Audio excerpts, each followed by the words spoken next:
She is one of the EU's most powerful faces. The woman known for slapping US big tech giants with multi-billion euro fines. The woman who former US President Donald Trump called the tax lady. My guest today is Margrethe Vestager, the Executive Vice President of the European Commission, who will soon wave goodbye to Brussels after being in charge of competition and digital policies for almost 10 years. The European Commission President Ursula von der Leyen will soon unveil the names of the 27 candidates who could become the next European commissioners. It appears that around 10 people out of the 27 are women. The European Parliament, following the European elections in June, experienced the biggest percentage drop in female representation since the first direct elections in 1979. How do you react to this backsliding, and what would you tell von der Leyen? Well, I think it's, unfortunately, it's a demasking of the lack of efforts when it comes to equal opportunities and gender balance. Ursula von der Leyen, she asked I think, completely legitimate thing. Give me two candidates, a man and a woman. Then I will compose my commission so it's gender balanced and so that people have the competences needed. And I think, you know, every prime minister would say, I put my own government together. She's only asking for two people to choose from. And I think it's really a pity that member states do not follow through and gives her this opportunity to make the best possible commission and to make it gender balanced. Because we were making progress. We were, you know, also visually showing that a commission that is gender balanced is capable of doing, you know, unprecedented work, as we did in this mandate under the leadership of Ursula von der Leyen. Why is it important to have more women inside the Parliament? You just answered this question, but why? Well, first and foremost, you know, just a simple act of fairness that, of course, both genders should be taking part in leadership. Second, when you are in such dire straits as we are, we have multiple crises, we have things to deal with, the cost of living crisis, you know, the geopolitics, economic security. Of course, you should tap into the talent of both half of the population and not focus on one part of the population only, the male part of the population. You need all the talent that you can have. And you also need different life experiences to be reflected in the Commission. And you need to show boys and girls that this is what leadership looks like, men and women leading together. If we stick to the news right now, the far right is rising everywhere in Europe. We have seen this on Sunday in Germany with the AfD. So do you fear that more governments with the far right in power, because this is what we are experiencing now, could totally undermine your efforts to regulate tech? Well, the good thing about where we are right now is that we have the legislation in place. We have really strong legislation, both the Digital Markets Act, to make sure that the market is open and fair, and the Digital Services Act, to make sure that digital services are safe while preserving freedom of speech. And I think the important balances, they have been kept here. So even if a government may be hostile to some of the efforts, you know, it's the law. And we are a union built on the rule of law. So I think it will be very, very difficult, you know, to sway the course that we have taken to make sure that digital services actually is a service and not something that you get addicted to, that makes your life difficult, or that is used to undermine our democracy. So you don't fear if the far right is really in government right now, you don't fear the consequences of what it could mean for tech? Well, of course, if they manage to change national legislation, because the Digital Services Act doesn't say this is wrong, this is right, this you can say, this you cannot say. The Digital Services Act say you need to have this system in place. You need to make sure that your services cannot be harmful.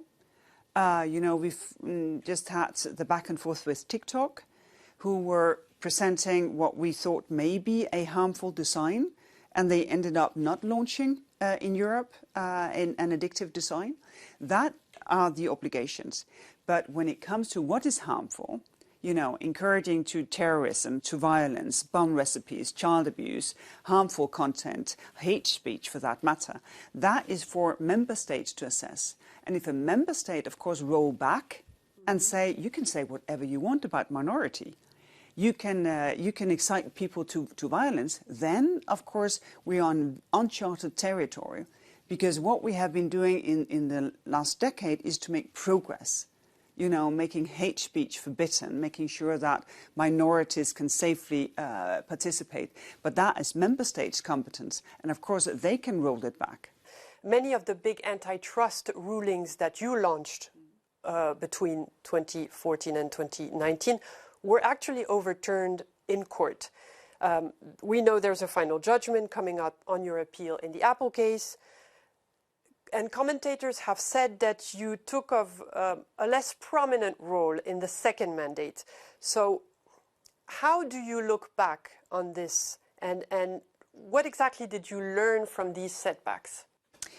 Well, there are very different sort of situations. In general, I must say we win most of our cases. Mm-hmm. Where we have lost cases is when we have had state aid cases where we fear that member states have given, you know, sweetheart deals to some big companies that they don't have to pay the taxes that everybody else would have to pay.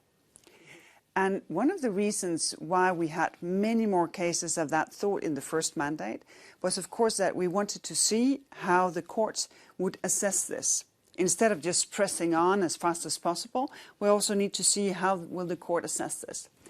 And of course, in parallel to the specific cases on state aid for tax purposes, we've seen how member states have changed their own legislation, how to prevent loopholes, to prevent aggressive tax planning. And we've also seen the international community taking steps for a minimum level of effective corporate taxation of 15%, for a sharing of revenue, so you pay your taxes where you actually make your revenue. So I think we have been making progress, but of course it would have been better for me in question to win the cases. But when you look at the antitrust cases and the cartel cases, here to a very large degree the courts confirm our approach. Going back to competition rules, since this is your topic, there is a debate right now in Europe on competition rules, competition policy, and the need maybe to revise it, to reconsider the way EU deals with its own competition policies. Do you think it is possible to strike the right balance between protecting the European consumer, which you have done for many years, and at the same time strengthening the European industry? Do you see this? How do you see this balance? Well, it depends a lot about what you mean about strength. Because, for instance, I see strength as having another supplier to choose if your preferred supplier fails you. That if one customer fails you, that you have other customers to turn to. And that is what competition gives you. That you have many suppliers to choose from, that you have access to markets where there are many customers to turn to if one is failing you. And for me, what we have seen is that if you're really competitive in the global market, it's because you have sort of exercised your competition muscle at home, because you're still being challenged. I think that there are a number of things that you can do in order to strengthen businesses. I think a good example are those sort of cross-border projects that we do. We have 4 in hydrogen, 2 in batteries, 2 in microelectronics, 1 in cloud, 1 in health. It's a total investment in cutting-edge innovation of 100 billion euros. So the same size as our Horizon research project, only in very specific sectors, cutting-edge innovation, and that helps European businesses to be able to deliver what we are asking from them. And I think that's a very good use of public funding, and that is a kind of industrial policy, if you want, that sort of helps the market move on, but doesn't limit competition. So I think it's really important not to see those two things as contradictions, but as seeing competition as one of the things that actually helps industry to be competitive in the global market. So do you think these competition rules should be reconsidered, should be revised? But it's really difficult to answer in general, because we have taken existing competition rules and then we have sort of enlarged the scope, not only to look for price increase, but also look for lack of innovation. For instance, if two pharma companies want to merge, well, then if there is a risk that the bigger one will close down the innovation in the smaller one in order to protect their cash cow, then of course we get concerned, because then consumers will not benefit from the innovation in this health sector, and patients may lose out. And that is existing old rules that we're pushing to use in innovative ways. And that, of course, I think is important to continue. But the DSA asks platform to remove illegal content. What about harmful content? You mentioned it, but we talk about, sexism, disinformation, could be hate speech. We know that from one country to the other, definitions can change. So what do we do with harmful content? Well, first and foremost, I think it's a very important realization that we have different cultures, also different political cultures. I think, for instance, in Denmark, the debate is much more sort of hard between people than in Sweden, where it's very civilized. And these cultural differences are among neighbors. So it's really important that you rely on the national setup. And when it comes to dealing with harmful content, we are happy if there is a code of conduct, that you use sort of soft law to manage what would otherwise be very difficult. Of course, in the end, what we are asking is to have a system put up so that you can deal with it. And then it will be for national courts eventually to say, well, this is actually harmful content, you need to deal with this. And this is maybe robust, maybe sometimes hurtful, but perfectly legitimate political discussion. The arrest of Telegram CEO Pavel Durov in France, we know it has nothing to do with EU enforcement. But don't you think enforcement against big tech founders can only work if these bosses are personally liable, if you think that they should be the focus? And I'm speaking of X's founder, also Elon Musk. Well, I think for me there are two different issues at stake here. So you have our legislation of competition law, the Digital Services Act, and then you have criminal law. And I think one should consider very carefully if you want to mix the two. I don't think that we would be more effective if we could sort of go for the CEO of a certain company. I think it's really important what we do here, where we have, the cases that we open, the potential fines that we can impose. And I think the speed and the resources that we put into this, that is actually the key to produce the change that citizens are waiting for, because this is what they have been promised for themselves, for their minors, for their kids. The EU approach to enforcement of digital has been on a similar page as the Biden administration in the US. But what is the risk since we know we have elections in the US coming up now, what is the risk if the Democrat candidate, Kamala Harris, loses to the Republican candidate, we know who he is, Donald Trump? Don't you fear that this approach in the US will be reversed if it's Trump, and Europe and America will set on different tracks?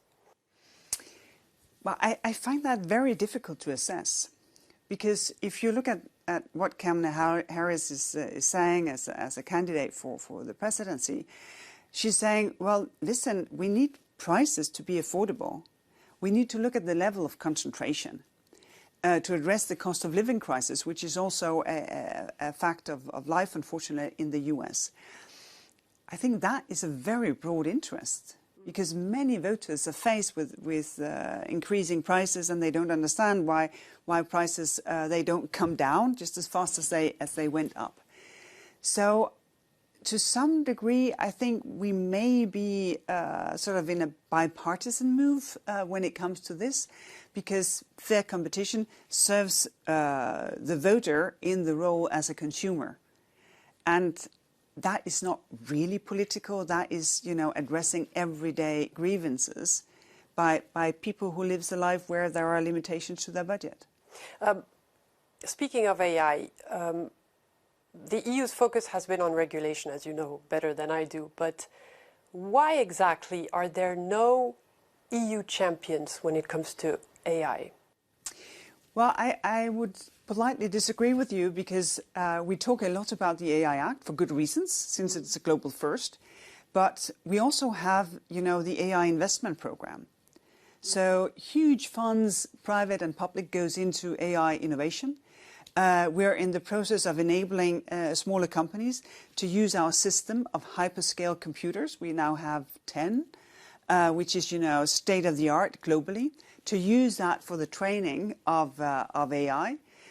We have, for instance, the French company Mistral, which is absolutely at par with others.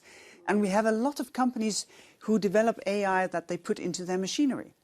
Can be, health equipment, can be cars, other kinds of automotive, can be all kinds of productive machinery.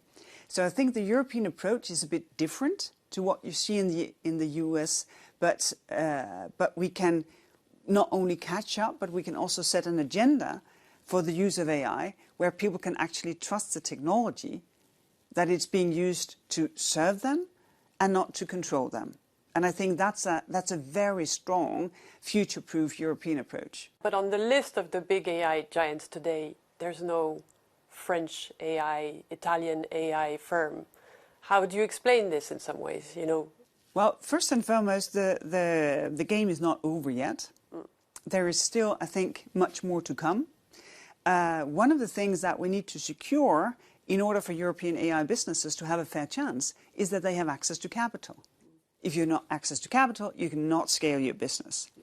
And this is why, of course, we're pushing also for more public-private investment with less hoops that you have to go through in order to access that investment, sort of under the headline of patient capital for urgent needs. And there is idle capital out there who needs, I think, the encouragement of public funding coming in and saying, we will share with you part of the risk for these huge investments. And then all that European talent may have a fair chance also to be part of the AI race. Margrethe Vestager, there's a new commission that will emerge soon. What is your advice to the commissioner who will replace you? Well, I think when I came in, I'm not a competition lawyer. I'm educated as an economist, and I've been working in politics for most of my life. And what I tried to do was not to be too scared or too impressed by all the clever lawyers around me, but to push for things that I found was really important. The fairness in the marketplace, that technology serves consumers and not the other way around. That market should be open and contestable. Because if you speak a language that you can understand yourself, then very often people can also understand it, and they will support you in your efforts to make sure that we, in our role as consumers, are being well served by the market. Okay, I know this question has been asked to you many times in the past months, but I'll try to frame it in a way that makes it a little more special in some ways. What do you wish for after, when you leave the Commission? What is your wish? I'm not saying what's next for you. No, I like that. That's a very nice way of framing it. Of course, you will know that we have very strict rules because we really do not have revolving doors. There's a 2-year limitation, and they are fully justified, I think. But I would hope that, my ambitions on behalf of Europe still can find, an outlet. I am ambitious and passionate about people having opportunities in a society that is getting still more digitalized. I think the geopolitics of this world is something that should encourage Europe to be much more engaged with the world around us. So, there are plenty of things that I would love to work with. And also, since it cannot be any difference, I look very much forward to it. You mentioned geopolitics. Maybe that's one of your interests. Thank you so much, Margrethe. It was my pleasure. Thank you.